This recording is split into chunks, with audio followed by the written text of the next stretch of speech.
Thank you for tuning in to MJ and Kate on Human Trafficking Awareness Day, Episode 2. We have a special guest today. Her name is Sherry Williams, and she'll be going over 3 things to know about human trafficking awareness today. Before we get started, let's take a look at 6-year-old Kason Williams, who back in 2016 made a pizza in celebration of National Pizza Week.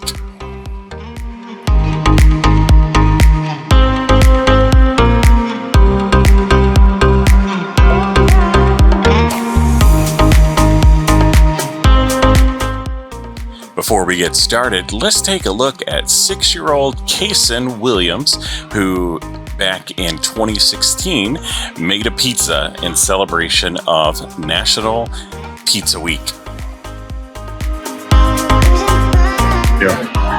Here's for thin. Yeah. Thin sauce. You want to dump the sauce on it or not? That's enough sauce for me. Well, more sauce the merrier. All right. Now, don't put your cheese in the middle. Put it around the edge. Why? Because it runs to the middle. Sprinkle it. Pull it up and sprinkle it. Put it everywhere. Oh! Sprinkle it around like this. I gotta head over all of the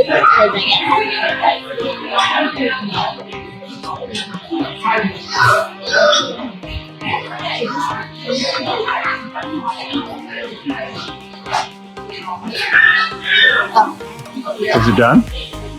Tell us what you made. Chef Kason. I made Kimberly. Hello there, Chef of the Future. What did you make? I made a pizza for my dear customers. Here you go. 1. Hey everybody, we're live with our second episode here, MJ and Kate on human trafficking, and Kate's going to be joining us here in just a moment. But you just saw the video of 6-year-old Kason who was making a pizza. And so Kason, for National Pizza Week, has made several pizzas. Here he is enjoying a pizza and an RC Cola at a place that we went to in North Carolina. And Kate and I both have a great place that we love to have pizza at. And that's at Flo's Pizza. I'm going to go ahead and put that here in the chat for you guys so you guys can take a look at it. Let us know where you're tuning in from. Go ahead and put it in the chat where you're visiting from in just a moment. So this is our second broadcast, and thanks for tuning in. We are going to be talking about human trafficking today. And so we have a special guest that's going to be with us, and her name is Sherry Williams, and she's going to be letting us know all about human trafficking, because the day is National Human Trafficking Awareness Day. And so let's go ahead before we introduce Sherry, and let me play you a little bit of a story about some human trafficking.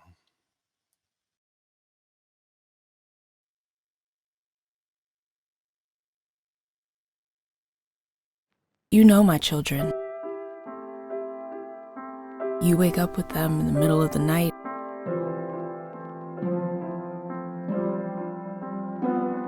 You know their favorite foods and their favorite toys. But you don't know me. I grew up in an abusive home and then in foster care. When I aged out, I was left with no support system. I found myself one bad relationship after another, taking drugs, and mixed up with the wrong people. One of those people was a powerful drug dealer who trafficked women for sex. Because of my addiction and because I had nowhere else to go, He lured me in. He threatened to kill me if I ever tried to leave. But I wanted out. Terrified, I fled with Dominic, a man from his circle. But Dominic was abusive too. And then I found out I was pregnant. I had to get out of this life. So I fled again, this time on my own. After my daughter was born, I ended up in 2 more unhealthy relationships and gave birth to 2 more children. I was still using drugs, and I was alone with 3 small children. I had no money and no future. I was staying in a rundown house that had no heat, and it got so cold that I took the kids to a shelter. The workers there referred me to a residential program for trafficking survivors, but it didn't allow children. So they connected me with Bethany's Safe Families for Children program. They found a host family, your family, to temporarily care for my kids so they didn't have to go into foster care, and I could do the 1-year program. 7 months in, I'm close to earning my GED. I got my driver's permit, I have a job, and I'm saving money so I can get an apartment for me and my kids. I'm drug-free, and for the first time, I feel hopeful about our future. It feels good to say that. A year I couldn't even think about tomorrow. You have been my angels on earth. You're no longer strangers, you're family. You gave me a great gift. You opened your home, your life, to my kids, and that means everything to me. Because of you, I can give my kids something they've never had before. Their mom.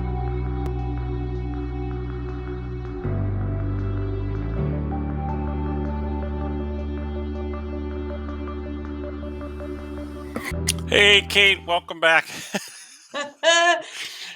Good morning, everyone. Sorry about that. Hey, My good morning. camera literally fell behind my desk and I had to pull it away from the wall, and I'm not the strongest person in the world, so it was interesting. So, good morning. It's going to be a great day, We're going to be right? talking about, it's going to be a great day. We did have somebody tell us that they were here, and so we'll go ahead and mention them. So, thanks, Terry. He's watching from Minnesota. So, shout out to you, Terry, and hope you and your family are doing well. And if anybody else wants to put something in the comments, they could do that as well. But today we are talking about human trafficking, and we have a special guest that will be with us today, and that is Sherry Williams.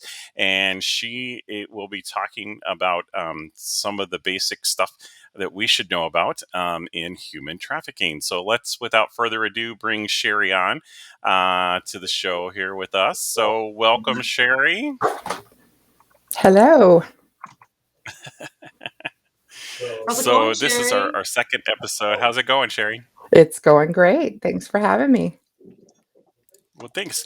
Can you tell our guests on the show here a little bit about you and how you got acquainted with human trafficking? Yeah. So, first of all, I think most of you who are watching this, but maybe not all, may know or may not know that I'm married to an amazing man. His name is Michael J. Williams. So, I'm married to this guy. He's on my screen. He's there. So, don't know if it looks like I'm pointing to him. So we've gotten to do life together uh, for, oh gosh, almost 20 years we've been together. Um, we like to say we've had uh, 13 years happily married, 17 years married altogether. No, I'm kidding. Yeah. So we've been married 17 years. But back to your original question, honey. Although, well, let's just say I've been working in social services for my entire career. So since my early 20s, and that's always been a huge passion of mine. And because I've worked with such vulnerable populations of vulnerable kids and families, I have worked with human trafficking and victims of human trafficking, and have just seen a lot of that, unfortunately, in my career. And it's something that people think is just out there by these horrible, evil people. And, gosh, I'm really glad that doesn't happen here where we live. But the truth is that it happens everywhere.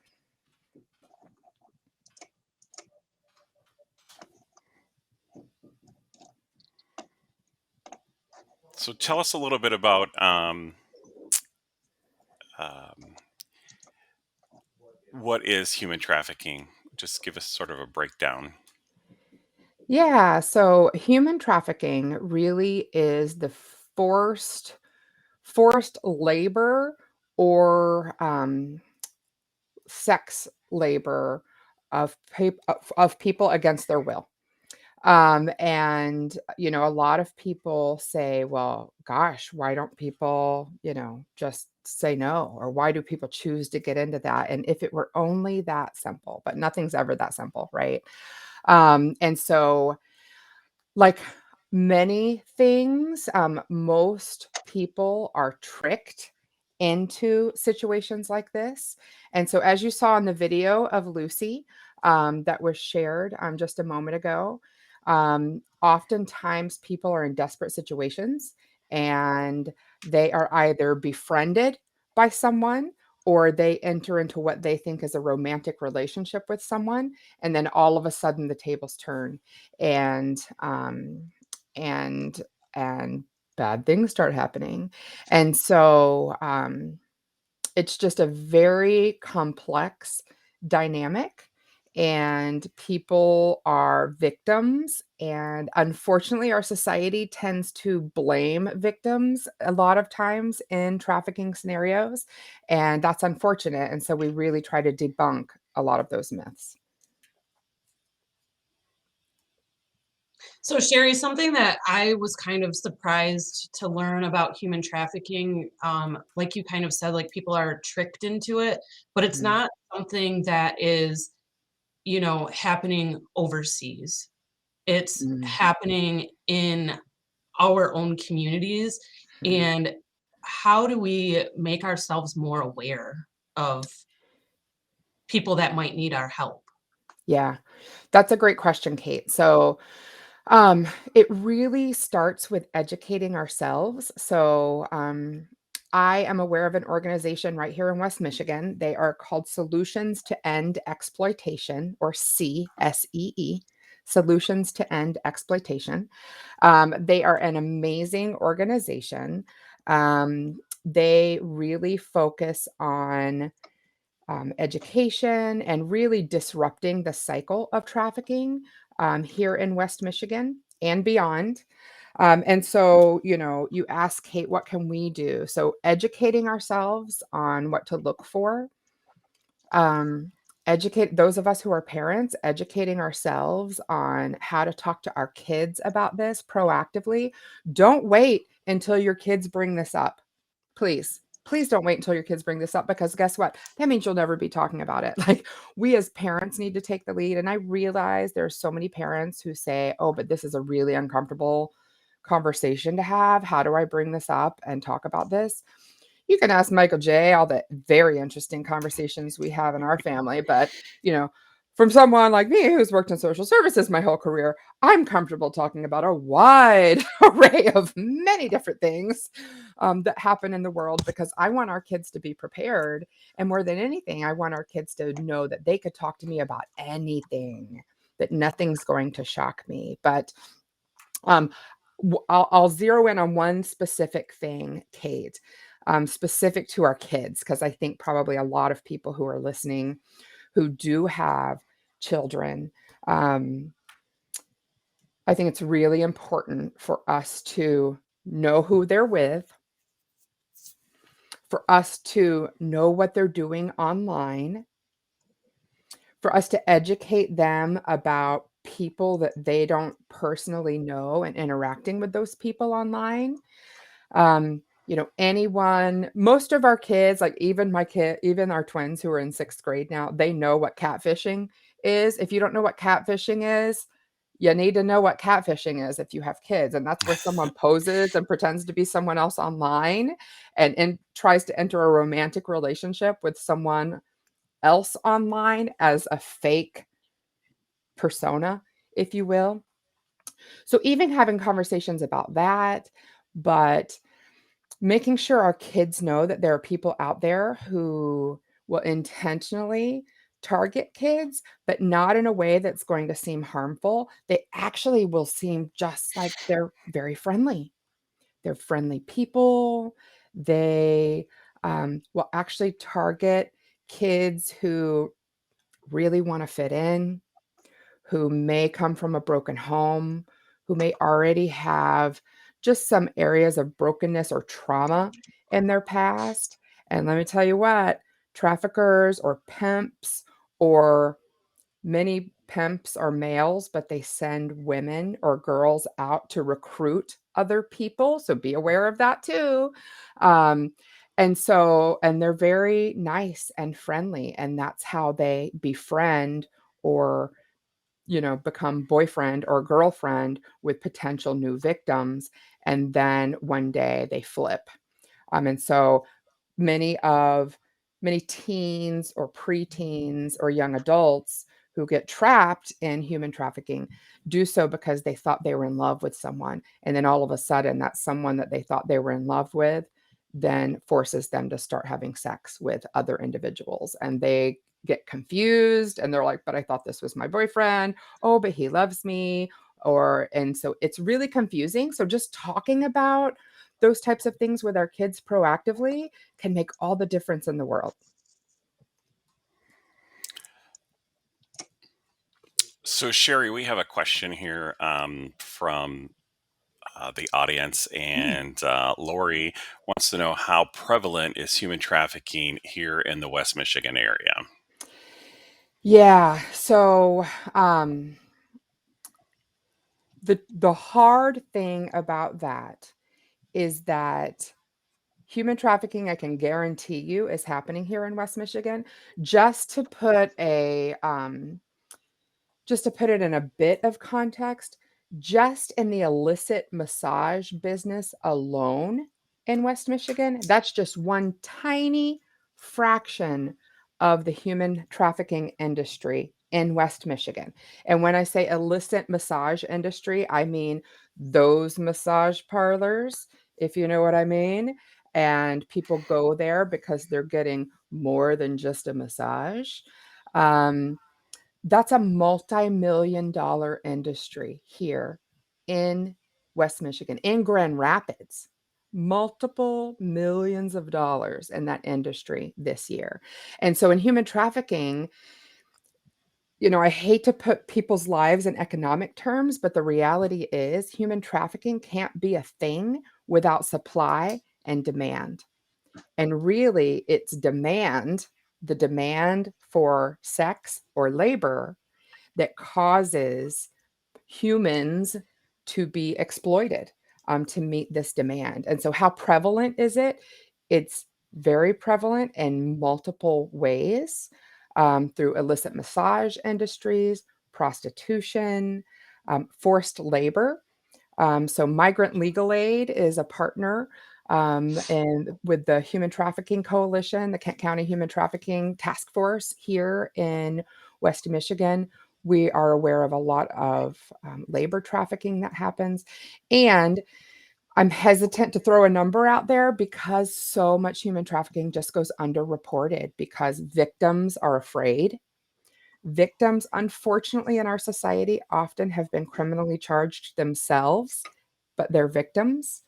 And so it's really complex, but I can assure you it is a problem here in West Michigan and something that we really need to continue addressing.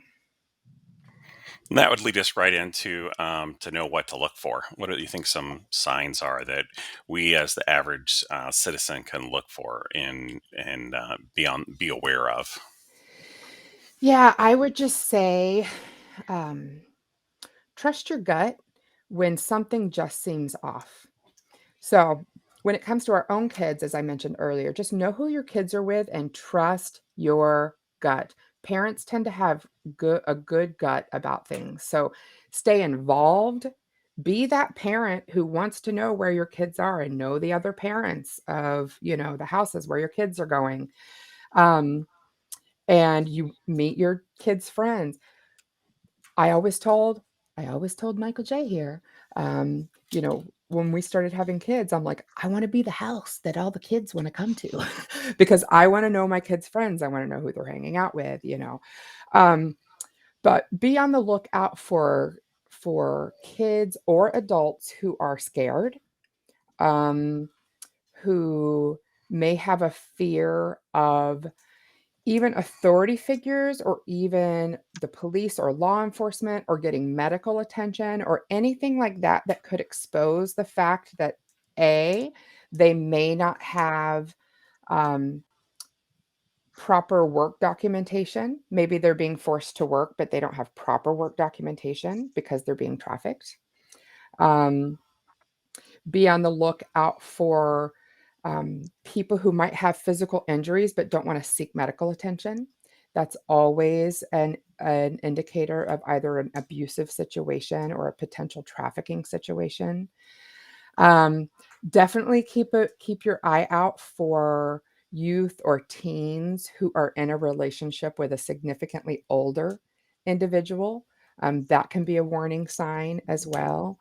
So that's just a few things to keep your eye out for. But that link that you put up there earlier, Michael J, on Sea Freedom for the solutions to, yeah, there it is, the seafreedom.org. They have lots of resources available, lists of warning signs. There are videos you can watch. So I definitely encourage you to check out their website for lots more information. I do just want to say this can be an overwhelming topic. I've seen some presenters who talk about this and they get you with the shock stories like, "Oh, and this horrible thing happened and this could happen to your kids and rah," and it could be so overwhelming that you just freeze.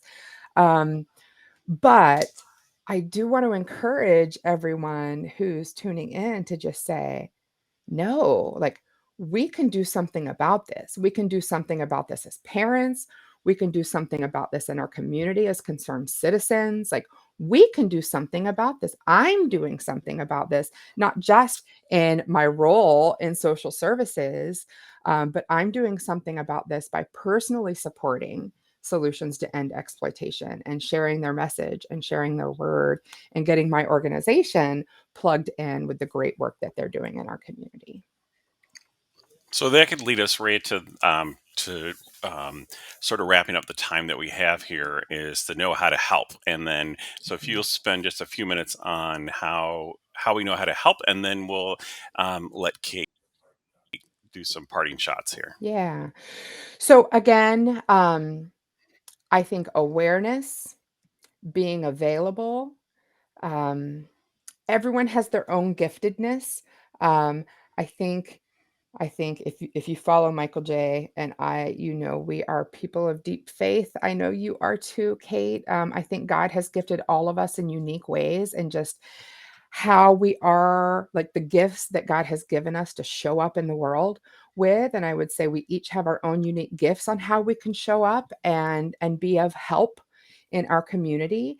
And I would say like lean into our giftedness for us. Um, for us, meaning Michael J and I. For me, it's doing things like this, sharing on your video podcast. Thanks for having me, and just getting people's mind thinking about this. For us and our family, it's me being the one who's always going to be the one starting those very open conversations with our kids about uncomfortable topics. Michael J is like, "Yep, you get that started." I'm like, "Okay." Um, and for me, it's getting plugged in in with solutions in my community, whether that's through my work. Again, we saw the video, Bethany Christian Services, Bethany's awesome, or other organizations like C. Or maybe it's just being a really good listening ear to some of your kids' friends who may not have that support system. Or maybe it's some of the kids at your church, or maybe it's some of the kids in your neighborhood that just need a listening ear or someone to talk to. So just being that safe person in your community to people is always a help too. Also, in the circles that you're in, bring in speakers to share about this. I am not an expert, as you can tell, but I know the experts.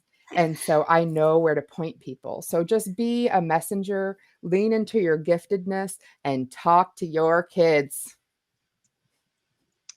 Awesome. Thank you so much, Sherry. I want to just touch on one thing that you said about making sure that we are talking to our kids and making sure that what we can do to help is to be there for maybe another kid who doesn't have that structure at home. And let's face it, the older our kids get, the less they're going to talk to us as mom Yep. or dad, because Yep. what do we know about anything, right? Yep.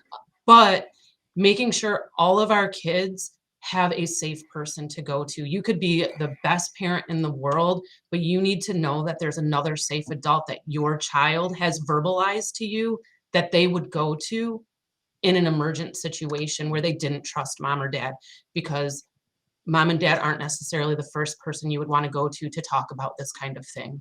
And so if you have that safe person and you know that your child has that safe person, it takes a community. It's not just mom and dad against the world, right? Yes. Excellent point, Kate. So good. Oh my gosh, I'm so blessed that we had you on today, Sherry. Thank you so very much for sharing about the C organization and just being able to be a resource to those who need help. I thank you so much. My pleasure. So thank you again, Sherry, for coming on. And any last minute words? Just thanks for having me. And the kid you had at the beginning was really cute. You should have him on again. These are actually his gaming headphones I had to grab today because I couldn't find mine at the last minute. So I'm not usually rocking the gaming headgear. But thanks, Kason. I'm borrowing your gaming headphones. Does that mean you're paying him a royalty today?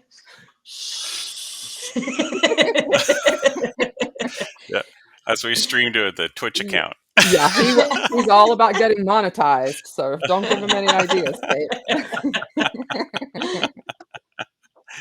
So, great. So, Monica from Florida said that there was some great information and tips. And so, hey, Monica, we miss you. We miss And you, Monica. she's down there in Florida. There she is. Yep. So, yeah, great information. And Sherry, thanks for joining us today on this our second episode during Human Trafficking Awareness Day.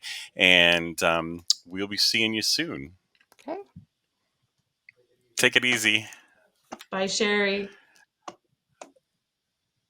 So, Kate, thank you so much for joining us for the second episode of Jay and Kate on. Yeah.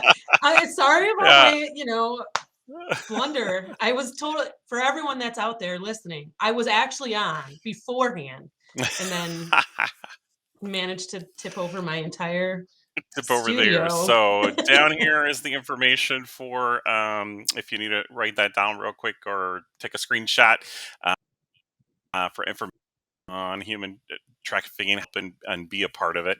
And we're going to be back live again next week. It will be our third show. Isn't that pretty exciting? That'll be our third show. And next week, we'll be talking about Michigan Day. So if you've ever wanted to come and visit us up here in Michigan, we'll be telling you about some of our favorite spots that we'll be able to visit and stay in. So, parting shots, Kate? No, just if you have any Michigan hotspots that we should make sure we talk about, feel free to drop them in the chat and maybe if you have a picture of one of those cool places, we can share it next week with our viewers. Yeah, and I'll have a bunch of pictures. Kate's looking for some of hers that we'll be showing you of some of the places that we have been to over the few years that we've been here. So, all right, we love you guys. Take care. Bye.